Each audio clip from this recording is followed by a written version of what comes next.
Ya, selamat datang di channel gua Green Wombat. Kali ini backgroundnya agak sedikit berbeda.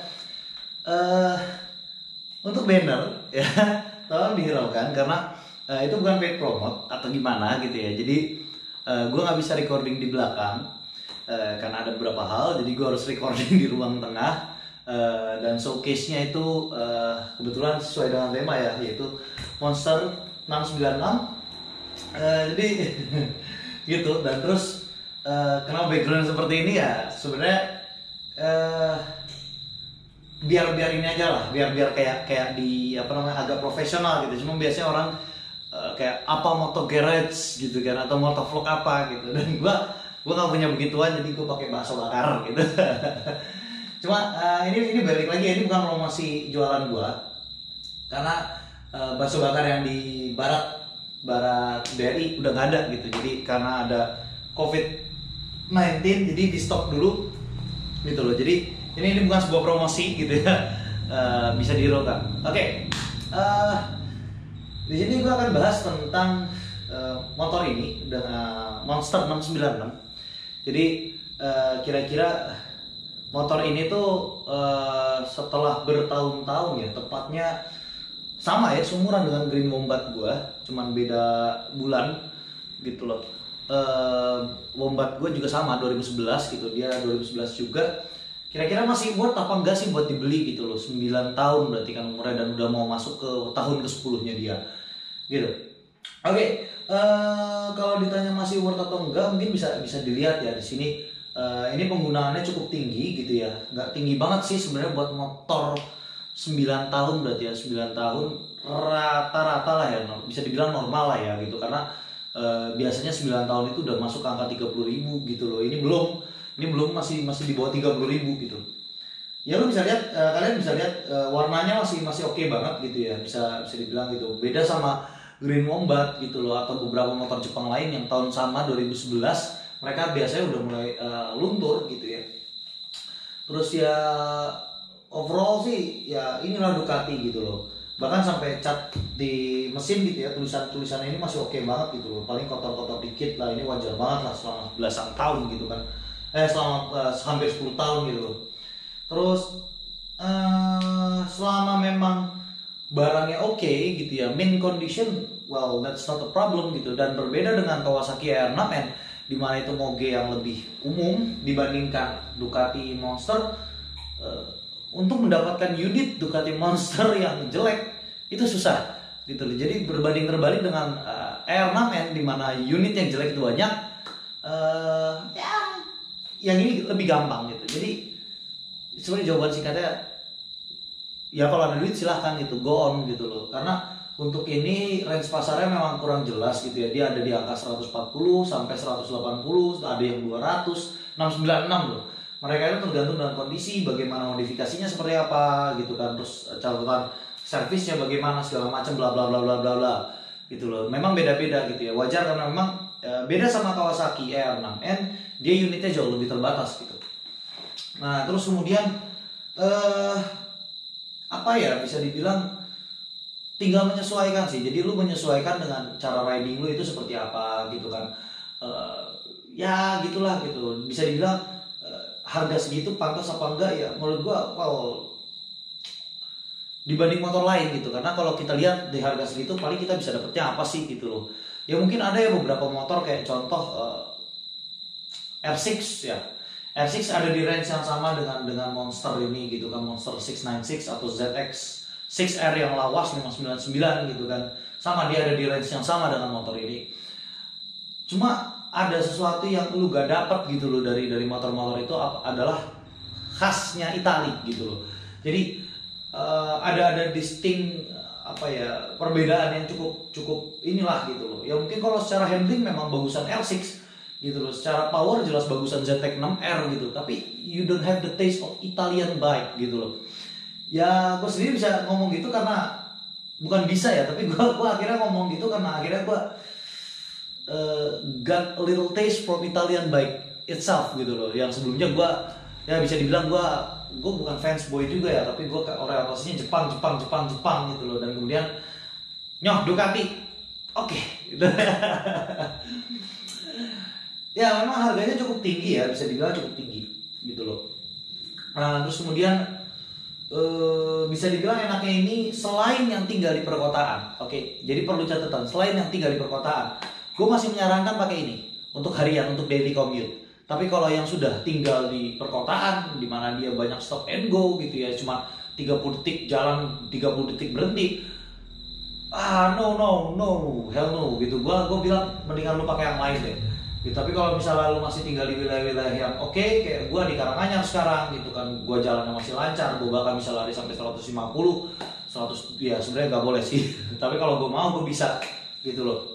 Dan jarak pandangnya jauh, ya ini oke lah gitu ya. Terus ya dia juga enak gitu loh, ngelibas twisty road gitu kan. Terus gue lihat spare partnya juga masih oke dengan pemakaian 9 tahun gitu kan. Memang banyak sekali ya beberapa Ducati 696 itu memiliki mechanical failure gitu loh, tapi itu bisa kita lihat sebetulnya dari ininya aja gitu loh ya, cukup mudah gitu ya. Jadi tanya worth apa enggak sih 9 tahun motor ini gitu kan. Terus harganya drop di 160, 170 gitu kan rata-ratanya. Menurut gue worth it gitu loh, karena ya gue bisa dapat apa gitu loh dengan 160 juta gitu. Anggaplah katakan motor baru ya, motor baru gue cuma dapat R6N atau Z650 ya sekarang, dan itu pun batch-nya udah agak tua. Terus kalau Ninja ya kembalian si Ninja 650 yang baru gitu. Terus ada coming soon gue nggak tahu udah launching apa belum, tapi setahu gue ada KTM 490 gitu loh. Kalau ZX please gak usah ngomongin ZX gitu. Tadi gue ketemu sama ZX 25R warna biru di situ dekat rumah gue gitu kan. Cuman papasan. Basing sedikit lah. Cuman canda. Lo kalau mau beli ZX silakan, tapi gue nggak.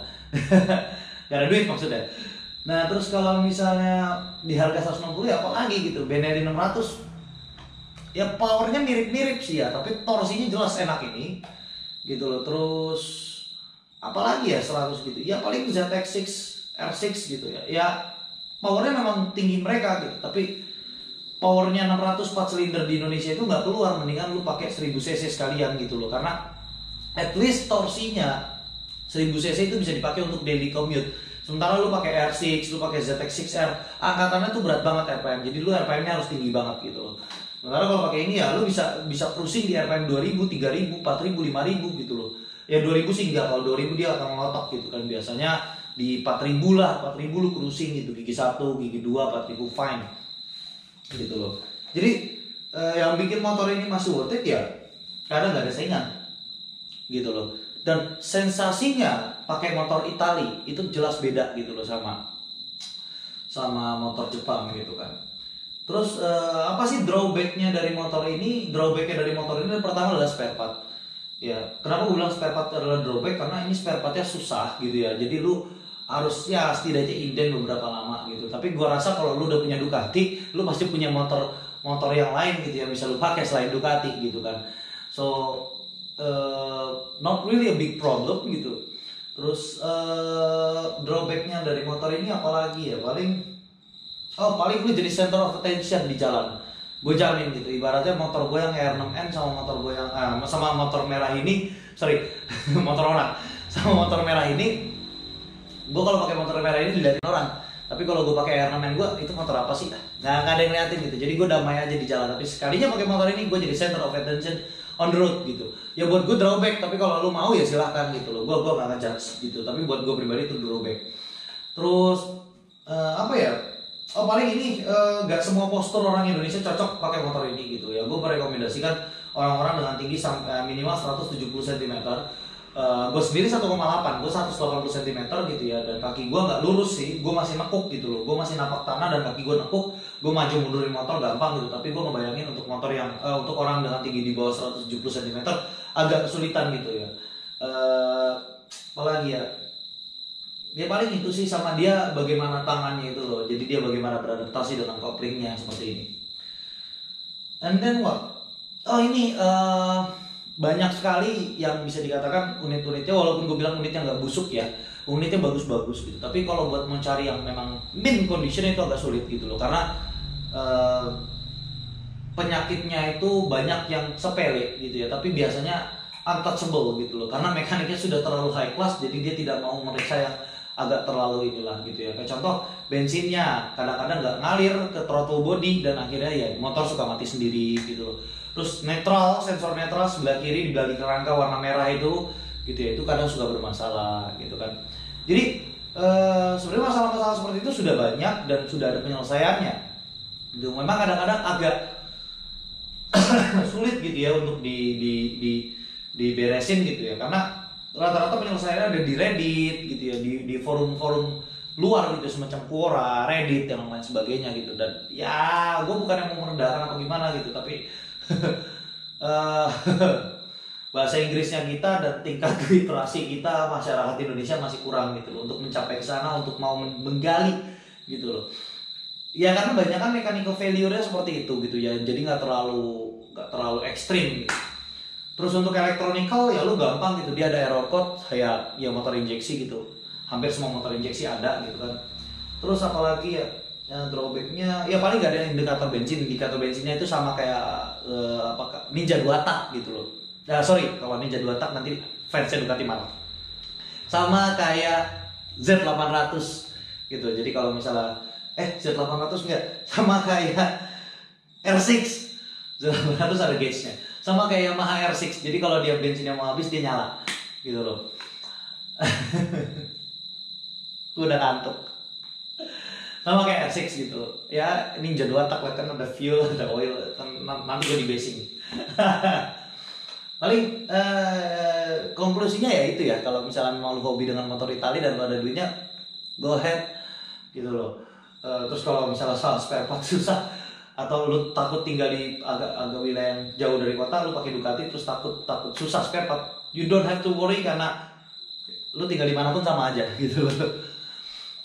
Terus ya paling itu gitu. Dan kalau bisa lu cari mekanik yang memang dia paham Ducati gitu, paham seluk-beluknya Ducati seperti apa gitu loh, karena nggak semua mekanik paham wiringnya, paham arahnya kemana gitu, motor Ducati itu kemana. Paling itu dulu dari gua, udah 12 menit. Green Wombat out.